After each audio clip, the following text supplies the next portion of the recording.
বার করে নেওয়া হবে, তাই তো? তো কিন্তু আমি একটা খেলা খেলতে চাই। এখানে একটা হোল আছে, এবারে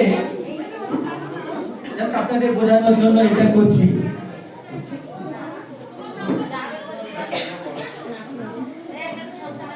এইটা আগে দিয়ে দিলাম, দেওয়ার পরে আমি এটা দিলাম, তাহলে কি এই যেটা আমি যে হোল্ড দিয়ে মানে প্লেট দিলাম, ওই প্লেটের মধ্যে সুতোটা কি পার হয়ে যাবে? পারে যাবে? যাবে। তাহলে আমি দেখি গেছে কিনা,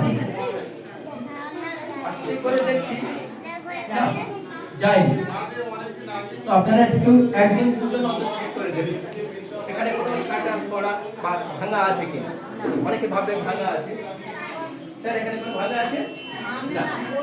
তো আমি যদি এভাবে গলন করে দিই তাহলে বলে দেবে, তাহলে আমি ভালো করে আরেকবার দেখে নিলাম, নেওয়ার পরে আমি এটা কি করছি, এটা এভাবে এটা দিয়ে দিলাম। তাহলে এর উপর থেকে দেওয়ার পরে তাহলে কি হচ্ছে, এখানে দড়িটা যেতে পারে। আসলে আমি ম্যাজিকটা দেখাচ্ছি। Music start.